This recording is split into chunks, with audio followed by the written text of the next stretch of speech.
또 시작해 볼 텐데요. 오늘 시장이 하락했습니다.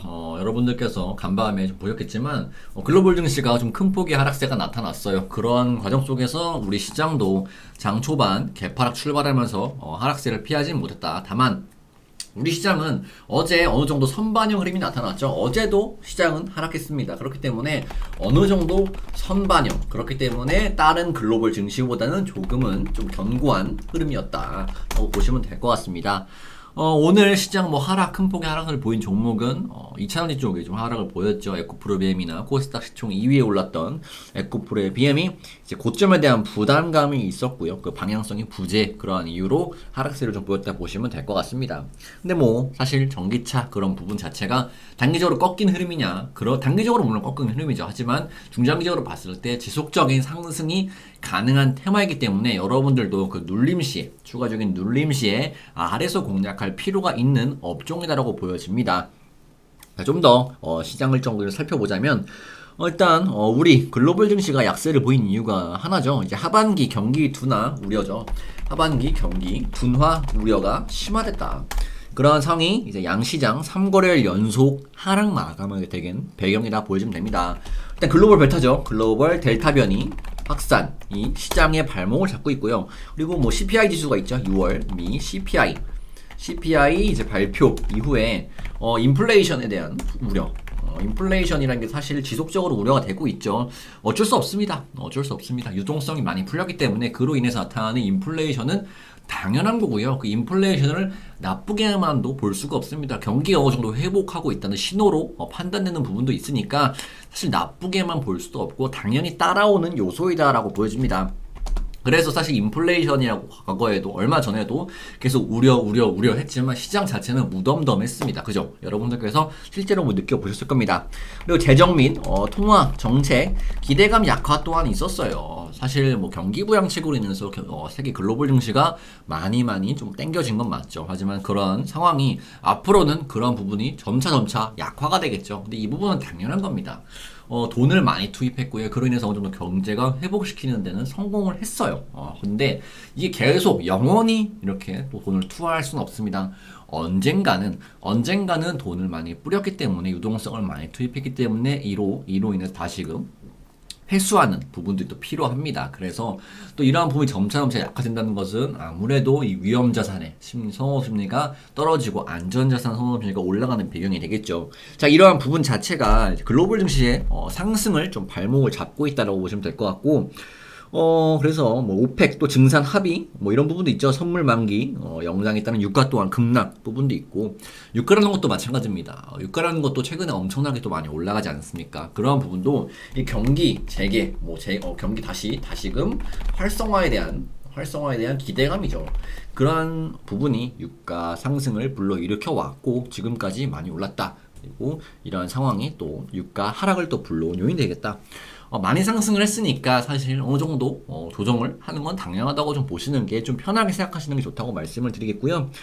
이외 이슈로는 백악관이 마이크로소프트 이메일 해킹 이런 부분이 이제 사이버 공격이 중국의 소행으로 했다, 발표했다 이런 부분이 나타나면서 장 초반에 관련주는 크게 움직이지 않았습니다. 여러분들 어느 정도 상승폭은 나타났으나 유니온 같은 이런 히토류 미중 무역 분쟁 관련주들은 큰 폭의 움직임은 아닌 적당한 상승 정도 나타났습니다. 이렇게 보시면 될 것 같고요. 시장 종합적으로 살펴볼 필요가 있을 것 같은데 종합적으로는 역시나 하락 종목의 수가 훨씬 더 많은 시장이다. 한 500 종목에 1500이니까 3배 정도 하락 종목의 수가 많다고 보여지고요. 수급적으로 봤을 때는 외국인 투자들이 코스피는 매도를 했으나 코스닥 같은 경우는 매수세에 임해준 모습이고, 기관은 또 정반대의 모습이죠. 기관은 코스피는 매수, 코스닥은 매도 이런 식으로 하는 부분입니다. 자, 기관은 전반적으로 다 매도가 나타났죠. 코스피 같은 경우는 금투가 매수가 나타났네요. 금투가 매수 나타나는 걸로 봐서 단기적인 시장 방향성 자체는 좀 상승으로 어느 정도 저가 매수나 이런 부분이 들어온 것 같습니다. 금투는 시각 자체가 짧기 때문에 여러분들 긴 호흡의 투자자들이 아닙니다. 그래서 단기적으로 매수세에 임한다는 것은 어느 정도 단기적으로 단기 반등이나 이런 거 노리고 있다라고 보시면 될 것 같고요. 추가적으로 하락폭의 어떤 2차원이죠. 최근 유럽 등의 각국의 탄소 중립 정책이죠. 탄소 중립이나 이런 뭐 성장주에 대한 기대감, 특히 2차전지와 메타버스가 주도주격으로 움직였죠. 근데 메타버스는 오늘장도 좀 강한 모습을 보였고요. 뭐 자이언트 스텝이나 알체라 여러분들께서 보시면 아실 겁니다. 그러한 관련 종목들이 강했으나 2차전지는 조정을 보인 모습이다. 당연히 대표적으로 에코프로 BM이 있죠. 코스타 시가총액 상위 2위에 올랐던 에코프로 BM이 7%대 하락을 보이면서 좀 약세를 보였다. 전반적으로 약세를 보였죠. 하지만 긍정적인 부분 자체라고 말씀을 드릴까요? 그러한 부분은 일단 반등에 어느 정도 좀 성공을 하고 물론 양봉전환, 상승전환까지는 아닙니다. 하지만 낙폭에 대한 어느 정도 일정 부분 낙폭을 축소하면서 마감을 했기 때문에 어느 정도 내일 모레장에 대한 기대감은 연령 있는 상황이다라고 보여지고요. 여러분들께서 매매를 하실 때 오늘장 정도 추가 매수가 이루어진 분들 계실 겁니다. 당연히 추가 매수가 이루어져야겠죠. 선반영 정면으로 반응을 했고요. 우리 시장은 다른 글로벌 증시보다 견고한 모습을 보였던 상황입니다. 그렇기 때문에 앞으로라고 할까요? 이제 잠시 몇 시간 뒤에 미증시의 뭐 상승 흐름이나 그런 상승 흐름과 함께 우리 시장도 내일장 다시금 반등세를 이어갈 수 있다고 보여지기 때문에 여러분들께서 너무 걱정하실 필요는 없는 시장이다. 단 지금 현재 시장에 대해서 확실히 잡고 가셔라. 현재 시장은 무슨 시장이다. 유동성으로 인한 상승이나 추세는 여전합니다. 하지만 현재 없는 것은 뭐다? 시장의 주도주가 없는 상황이다. 그러한 주도주가 없는 상황 속에서 조금 더 주도주에 가깝게 움직여주는 건 최근까지 2차전지와 메타버스였습니다. 하지만 우리가 항상 늘 그렇지만 이 반도체 쪽을 아직까지 놓치시면 안 된다.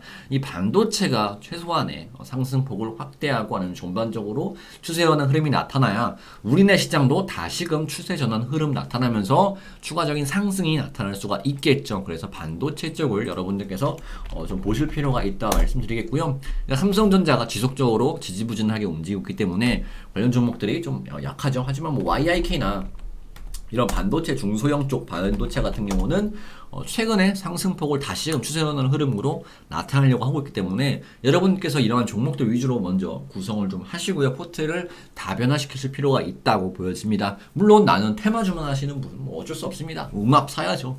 음압 사고 코로나 관련주 사고 또 뭐 삽니까? 메타버스 사고 여러 가지 뭐 사시겠죠. 하지만 전반적인 큰 흐름 자체는 이렇게 움직여주고 있기 때문에 여러분들이 테마주뿐만 아니라 일종의 성장주, 뭐 2차전지나 메타버스가 될 수 있죠. 그리고 이 반도체까지 여러분들께서 포트에 하나하나 준비해 나가실 때가 현재 시장 조정 시기에서 하셔야 될 움직임이다라고 말씀을 드리고 싶습니다.